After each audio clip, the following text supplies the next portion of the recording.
Hello friends, welcome to my channel Preeti life. कसे सर्व मस्त मजेत असतील तर मी पण खूप मस्त मजेत आहे. तर आता इथं चाललेलं आहे माझं सकाळचं काम.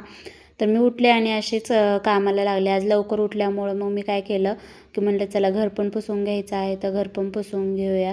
आणि गादी खाली पण जवळजवळ 1-2 आठवडे झालं मी गादी पण नव्हती हे केली, म्हणून मग गादीच्या खाली पण भरपूर सारी अशी माती माती झाली होती, म्हणून मग मी गादी पण साईडला घेऊन गादीच्या खालचं पण साफ केलेलं आहे. कारण की माती म्हणलं की थोडंसं खरखर होतंच, पण चटई पण असते, म्हणून मग मी साफसफाई करायला घेतलेली आहे गादीच्या खालची पण.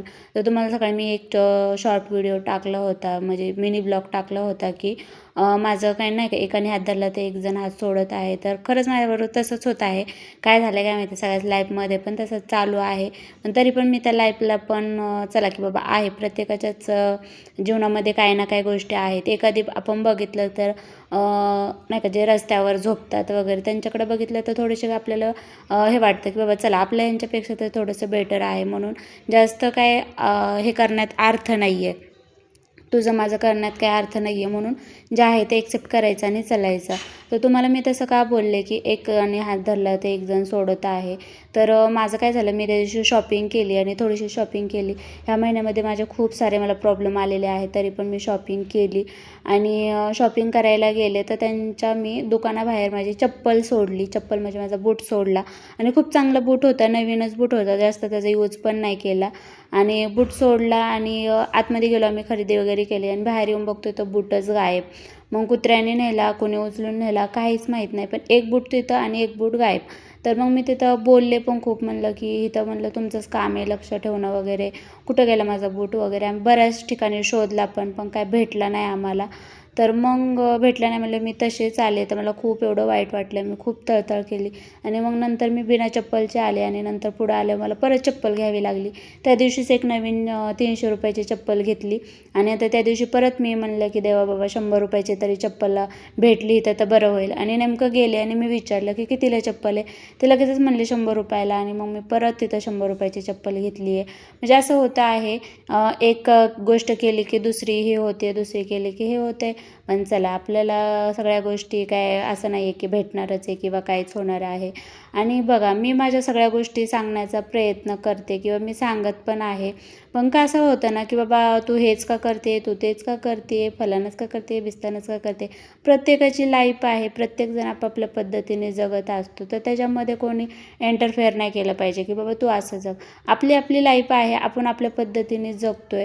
तर कोणी आपल्याला सांगितलं नाही पाहिजे की तू नाही असं जग. तर मग त्या जगण्यात अर्थ काय आहे ना, की जर आपण दुसऱ्यांच्या मनाने नाचत असेल किंवा दुसऱ्यांच्या विचाराने चलत असेल, आपल्याला जे योग्य वाटते ना तेच केलं पाहिजे, की ना की दुसऱ्याने बाबा तू हे कर, म्हणजे बरोबर असो या चुकीचं असो आपण तसंच वागणार. म्हणून मी तर ठरवलेलं आहे की जे पण असेल ते मी माझ्या मनाचंच करेल आणि मी माझ्या मनाचंच ऐकेल.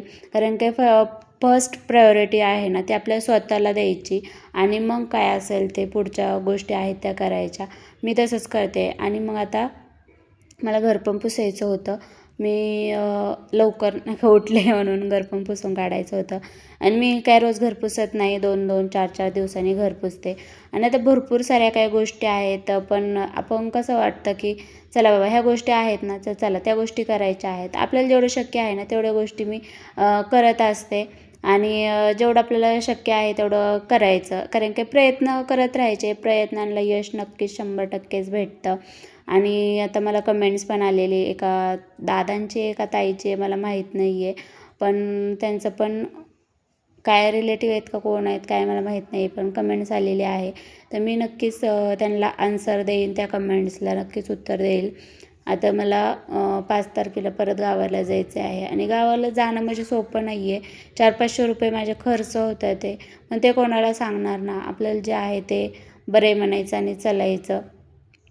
तर जेवढं आपण घर स्वच्छ ठेवू ना तेवढं आपल्याला घरात जास्त करमतं पण आणि फ्रेश पण वाटतं की चला बाबा आपण करतोय ते चांगलं करतो आहे. आणि कोणतीही गोष्ट आपण चांगल्या भावनेने केली ना तर सगळ्या गोष्टी चांगल्याच होतात आहे. आता मी माझं घर वगैरे पुसून झालं, कारण की आता मला बघा व्हिडिओ शूट करा, कॅमेरा कुठं ॲडजस्ट करायचा आहे, काय ॲडजस्ट करायचं आहे, त्याच्याबरोबर काम पण करायचं आहे. अशा भरपूर साऱ्या काही गोष्टी असतात आहे. मग त्या करत करत मला आणि नंतर परत व्हिडिओ एडिट करायचा, नंतर कामाला जायचं, एवढं माझं सगळं बिझी शेड्यूल झाले ना, मला असं वाटतं की मी मला स्वतःला काही टाईम देण्याच आहे किंवा देऊ शकत नाही, असं झालेलं आहे माझ्याबरोबर काही गोष्टी.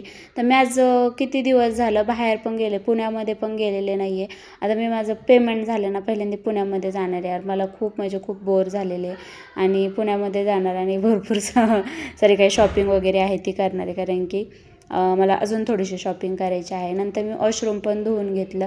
मी घर ज्या दिवशी पुसन ना त्या दिवशी मी वॉशरूम पण धुवून घेते. आणि कपडे धुवून त्या दिवशी तर मग धुवणं होतंच, पण नाही का आपण हार्पिक वगैरे टाकून येणे, मी ज्या दिवशी घर पुसेल त्या दिवशी मी धुत असते बाथरूम. तर मी माझा जो जुना बूट आहे ना तोच काढलेला आहे, तोच बूट आता मी परत धुणार आहे. कारण की मॉर्निंग वॉकला जायचं म्हणलं ना तर शूजच लागतो, कारण की चप्पलने आपल्याला काय चालता येत नाही किंवा पळता येत नाही. म्हणून मग मला आता परत नवीन बूट आहे तो मी काढला आणि जुना, पण परत मी ठरवलं की जाऊ दे, जास्त तळतळ करून पण काही फायदा नाही आहे. हरवला म्हणून काय तळतळ करून जास्त फायदा नाही, म्हणून जे आहे त्याला हे केलं, मी एक्सेप्ट केलं आणि पुढं चालले की म्हणलं जाऊ द्या, चांगल्यासाठीच हरवला असेल, त्यापेक्षा मला परत नवीन भेटेन. म्हणून मग मी तो हे करून टाकला, विषय त्याचा जास्त सोडून दिला. मग मला असं वाटलं की काय बाबा, मी एक घ्यायला गेले तर मला एवढा आनंद झाला होता. मी कपडे घेतले बाबा, थोडीशी शॉपिंग केली ह्या महिन्यामध्ये. मला म्हणजे जास्त तर कपडे नव्हतेच आहे, म्हणून मी कपडे घेतले. मग मला थोडंसं बरं पण वाटलं, पण नंतर म्हणलं अरे यार परत थोडीशी तळतळ. मी म्हणलं काय अरे, एका गोष्टीसाठी मला आनंद होते तर एक गोष्ट गेली म्हणून त्याचं दुःख होते. तर मग म्हणलं की ठीक आहे चालेल, जाऊ द्या, ज्या आहे त्या गोष्टी आपण मान्य केल्याच पाहिजेत. तर मग मी नंतर पाणी सुटलं होतं, नंतर कपडे पण धुवून घेतले. आणि कपडे धुवून झाल्यावर आता मी केलेला आहे सकाळ सकाळ डाळ भात. तर मी सकाळ सकाळ डाळ भात का केलं ह्याचं मी राज तुम्हाला नक्कीच सांगेन, नक्की म्हणा की जे नक्कीच. तर चला मग भेटू पुढच्या व्हिडिओमध्ये, तोपर्यंत तुम्हाला बाय. व्हिडिओ आवडल्यास लाईक शेअर कमेंट्स करा आणि डाळ भाताचं रहस्य तुम्हाला नेक्स्ट व्हिडिओमध्ये भेटणार.